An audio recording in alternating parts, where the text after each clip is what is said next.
So, good morning. Sorry for starting late. I am Naim. This is pronounced Gamberlo. It's an Arabic one. It's not so easy to pronounce. This is not true. I was the Associate Director of Engineering at ZWI a week ago. Next week, I'm starting off to a new role. You can find me in any social media, almost, apart from Facebook and Instagram. And on the top QR code there, you can find my book on Microfrontends, which has almost everything. It's written with React, TypeScript, and Module Federation. And on the bottom QR code, you are going to find the current presentation right here. So let's start. So I'm going to talk to you about how I actually told my wife that I shrunk the UI. We are going to talk about all the adventures that we have in ZWI, all the issues that we found along the way, and all the solutions that we gave them. So a small agenda. We are going to have a small intro on what the hell microfrontends actually are. We are having a look at the routing, the common components, and the microfrontend versioning. We are going to have a look on how we implemented the microfrontend communication. And we are having 3 bonus things written directly from the book. The first one is with regards to slicing the elephant. We are going to see how to break the monolith. And last but not least, we are going to have a look at some organizational strategies. So, small intro into microfrontends. Microfrontends essentially allow an application to be split into smaller applications. And each application, or microfrontend, or MFE, is developed and can be deployed completely autonomously from all the other microfrontends. There is another thing, which is called host, or kernel, or platform, or cell in the bibliography.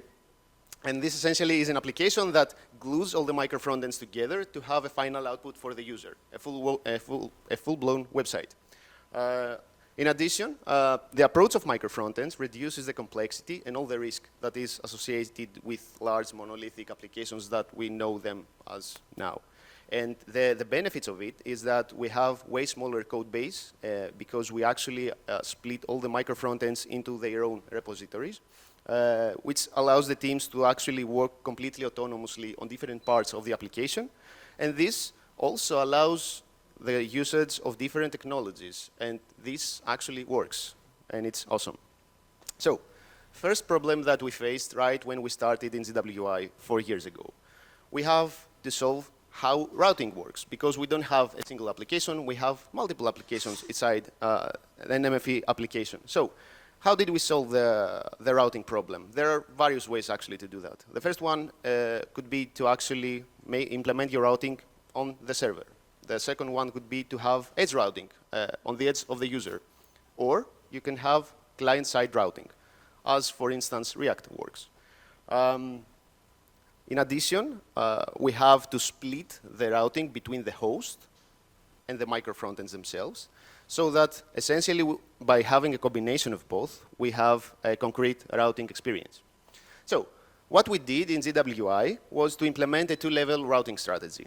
Essentially, this is the combination of routing on the host level and then routing on the microfrontend level. The good thing with routing is that you can actually use any kind of router that you have used so far. It could be Angular router, Vue, Svelte, or React router. And the good thing is that everything works because of the split of the code and the logic. Regarding the first level of the routing, which is essentially the routing on the host.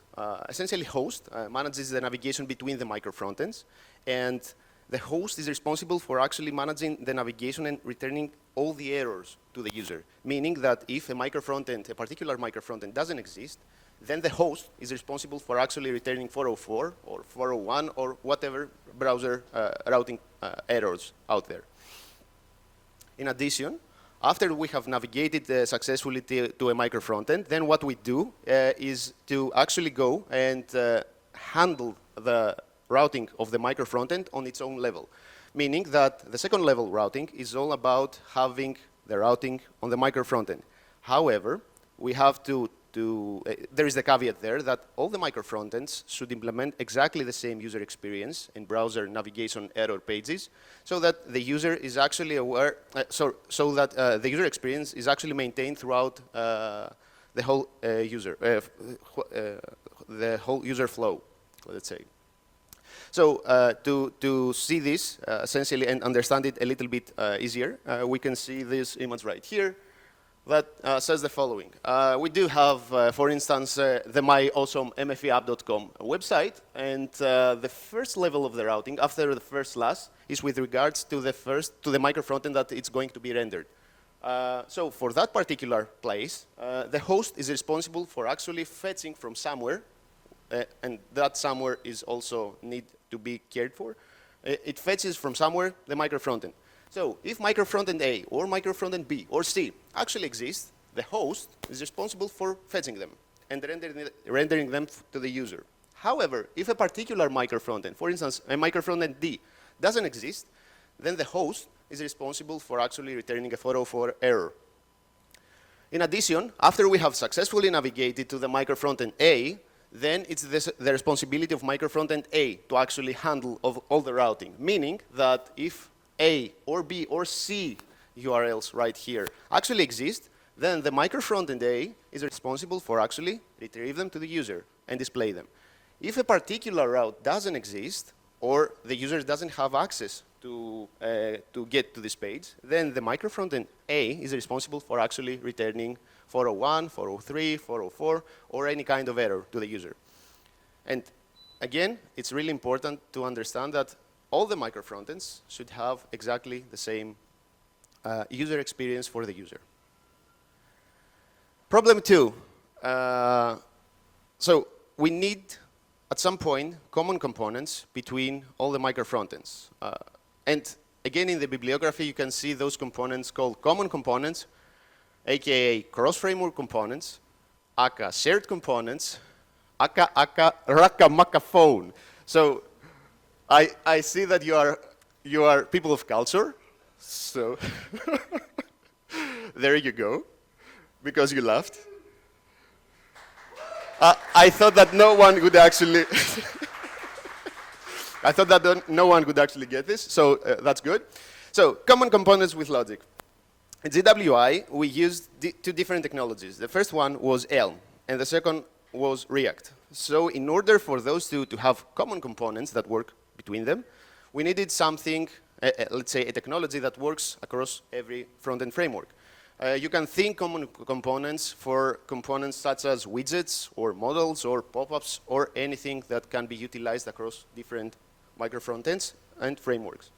So the solution that we gave was to actually implement the functionality once, either in Elm or in React, and wrap the whole output of this component into a web component. In case you are not familiar with web components are extensions to normal HTML components, HTML elements, and you can register them to the DOM, and you can utilize them across your whole session in the browser. So in order to actually talk with those web components, the microfrontend had to pass some data to them. And it was pretty possible that those data should be complex objects. So for this reason, what we decided to do is that every time we wanted to pass the data to a web component, we serialized all the complex all the objects to JSON objects. We stringified essentially, which was really, really bad. Every time the user ended what they did with the web components, we retrieved those data through custom browser events. And it had some good and some bad stuff. So the good stuff was that we actually saved time, because most components were already there, because we have already implemented the microfrontends. We just took the functionality and wrapped it out in an output, in a web component output. Another thing that we did and really helped us was that we introduced a single repository to have the common code of all the web components. The bad thing with this approach, though, was that it actually introduced complexity. And we had complex serialization and deserializations, which could potentially create issues on the runtime. And we were not able to actually catch them in the build time, because we also had TypeScript. The pipelines were also complex, because imagine that we had to wrap components in Elm, in React, and this output should somehow be built together and be packaged in a library. So we did have some complex CI/CD pipelines, but after we got that successfully, then everything ran smoothly. And last but not least, there was no what you see is what you get functionality. But we were lucky for that because we actually used Storybook in order to fix this issue. Up to the time that we haven't used Storybook yet, we were just testing the web components directly when they were consumed from the microfrontend. But with the introduction of Storybook, what we did was that we had quicker development cycles because we now had the what you see is what you get functionality, and we were able to actually test out stuff before merging to all the microfrontends. Another thing was that all the developers were staying updated, meaning that everyone knew exactly the latest version and how this latest version actually seems to the users, which was awesome. And last but not least, this enabled better communication, not only between the developers, the engineers, but also between product managers and our designers. Because imagine that this Storybook was essentially an internal website that anyone had access to. Problem number 3, micro-frontend versioning. And with that, we mean that we needed to connect the host, the kernel, with all the micro-frontends in a way that micro-frontends could be easily updated by either engineers or designers or product managers. We needed to have a single tool and not multiple tools because this was a crucial step in our CD process, essentially. And those versions of micro-frontends should be instantly uncast in all environments. This was really hard to do. Last but not least, we decided that we didn't know what we didn't know. It was 2019, and no one has actually implemented versioning up to that point. So we just decided to proceed with an agile way, meaning an agile mindset, meaning that we made small iterations, and we inspected and adapted on where we are to make our next step. The solution that we gave to this was an internal tool, which was called front-end configuration, and now the more cool name that we have is just MFE tool. And this MFE tool essentially has quite a lot of features that enabled us to go way, way faster with our micro-frontend application development.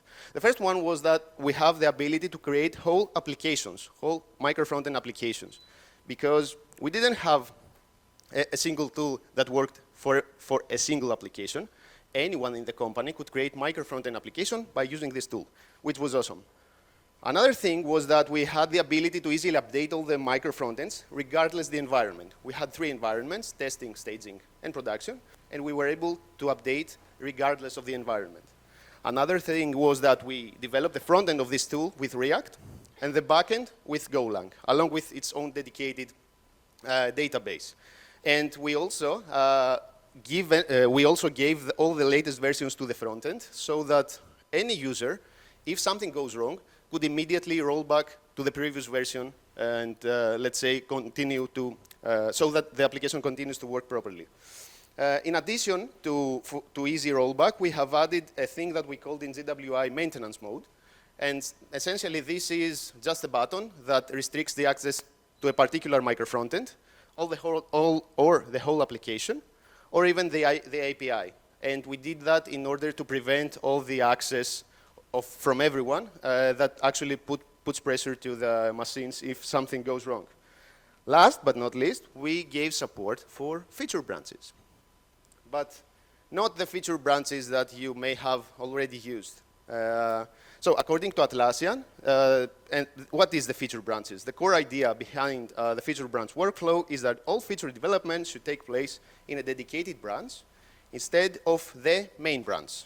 Usually we have 3 main branches: develop, release, and master/main now. What we did with this tool was essentially to match the feature branch code that we have to a specific UI. And this UI could be deployed in any environment. This UI was also accessible with a dedicated URL so that it would not, let's say, pollute the main environments or the production environments that we have there.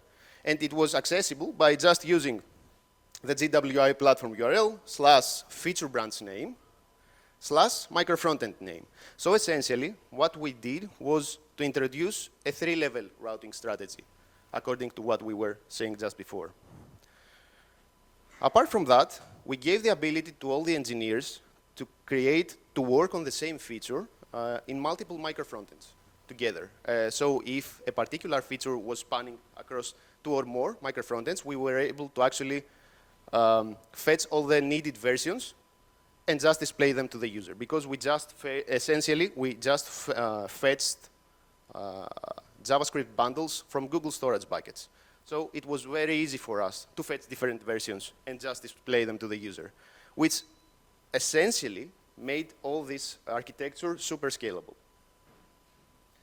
Problem number 4, and my worst one. Unfortunately, microfrontends at some point should communicate with each other. And we managed to delay this implementation for almost 2.5 years. But at some point, we just couldn't move on. We had to make the microfrontends communicate with each other. Why didn't we proceed with microfrontend communication? Because we were sure, and we were true to that, that this could be essentially Pandora's box that can create chaos in all our platform. So, just what the bibliography again says is that you can have multiple microfrontend communication methods. You can use props every time that you initialize a microfrontend. You can communicate by using platform storage APIs, using message channels, or even utilize the host as an event bus. Or you could just mix and match those methods, or even more. However, particularly to GWI's infrastructure, what we did was a thing that we called it shared state. Essentially, we created a shared library that had predefined actions in it, and those actions are responsible for navigating to another microfrontend with a predetermined payload. Does this remind you of anything? It works almost identically to what Redux does, for instance. And we tried to restrict it, but we wrote it ourselves so that we didn't have all the additional libraries and all this kind of stuff. We did it ourselves so that we were sure that we knew how that worked.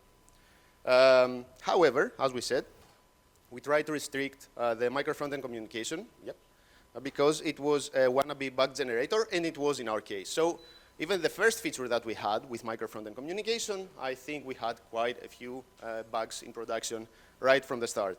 So just if you're going there, just try to restrict the communication as much as possible. Let's go to the bonus parts now. So we are going to talk on how to slice an elephant. And it's really important at this step to understand that we are not slicing an elephant. So with that, we mean that there are various ways to actually split your application into microfrontends. The first and the most used way is to have vertical slicing or domain-driven slicing. This essentially is based on domains or subdomains. And each domain gets its own independent microfrontend, which works completely autonomously. Another approach is to have horizontal slicing. And this horizontal slicing essentially splits the whole application into layers. And those layers could be, for instance, the top menu level bar, or the sidebar, or a footer, or widgets on the side. So this is the horizontal slicing. And what most people usually do with microfrontend implementations is hybrid slicing. So they use a mixture of both vertical and horizontal slicing. There is another thing that it's not so microfrontend oriented. This is called islands architecture. I just brought that here because it's good to even have heard that. Essentially what this does is just render HTML pages on the server and bring all the rendered pages to dynamic placeholders on the front end of the user. And this could remind people of server-side rendering, which is true. But again, this is, you have to just read it to understand the whole concept, because I cannot just explain it in half a minute. Last but not least, we do have the component slicing. Component slicing essentially is splitting your whole application into components. And the first question that pops to mind is, how the hell am I going to actually manage all of those components and orchestrate them? There is a library for that. It's called bit.dev, and it's really awesome if you want to go this way. So a little bit more about the vertical slicing. As we said, it divides the application into domains. And the good thing is that those microfrontends are really self-contained and completely autonomous, which enhances the separation of concerns. The good thing is that different teams can work on completely different features, completely different microfrontends. And it opens the way, for instance, to actually split your teams into microfrontends. It's really, really awesome. If you are going with vertical slicing, please have in mind that you have to utilize two-level routing in order to manage all the versions, all the routing in your microfrontends. And another thing is that it's pretty possible that you are going to use common components, especially if you use different frameworks. Regarding the horizontal slicing, as we said, it divides the application into layers. Those layers essentially could be headers or footers or sidebars or whatever. And the good thing is that it improves the code maintainability, and essentially each team works on the area of its expertise. So you have maybe a footer team or a header team or a sidebar team. But this is, again, a problem.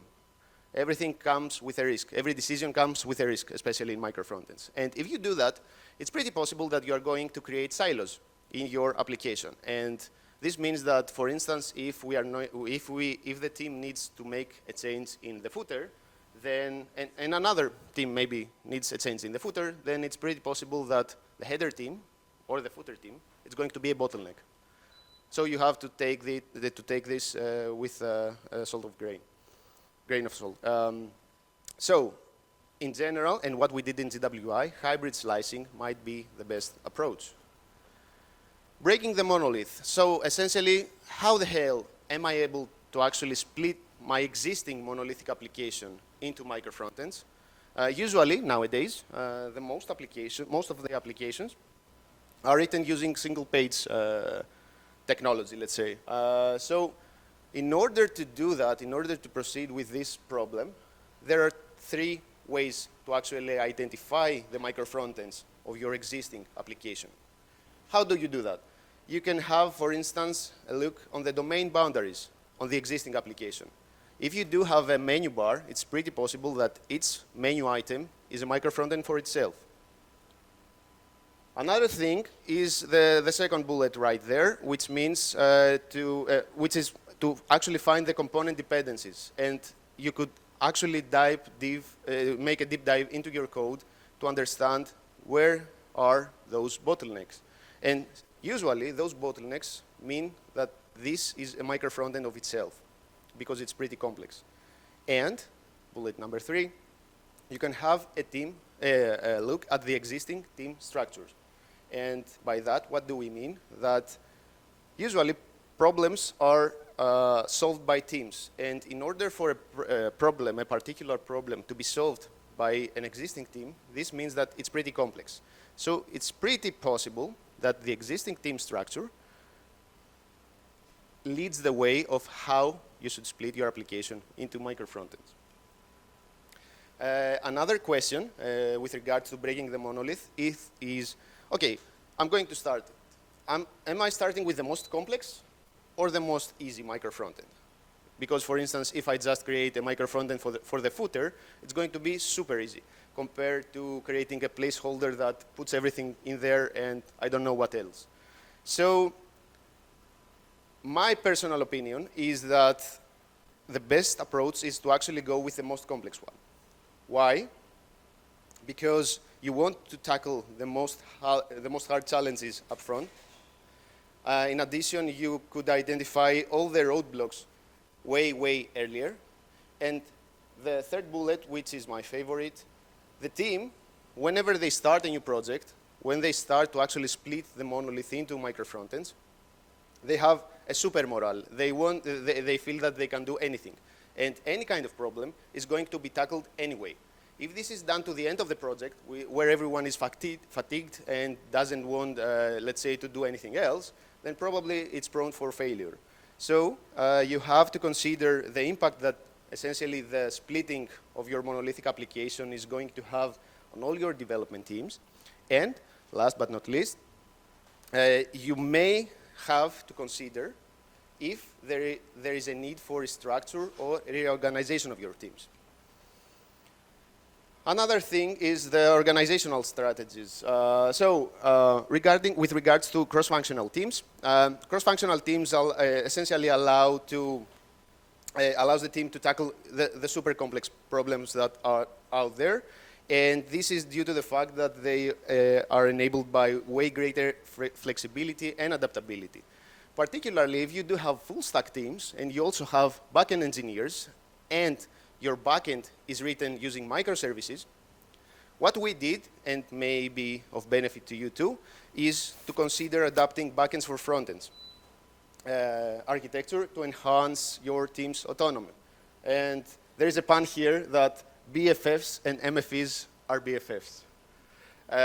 So yeah, it's really good. What we did in GWI essentially was that we had data services, data microservices, that offer all the services to the backends for frontends, and per each microfrontend that we had a single backend for frontend, which aggregated all the data for it and just served them to the microfrontend.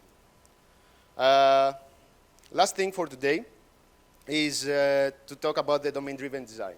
So as you are all aware, DDD can help all the teams to better understand all the boundaries of the system, which is really, really, really great, and enable everyone to speak the same language. And DDD can be applied to microfrontends as well. How? You can design your microfrontends around aggregates. You can use the domain events of the DDD for microfrontend communication, and you can implement your repositories by having in mind that all the communication with the backend essentially is a repository of itself. So that would be everything for today from myself. Thank you very much.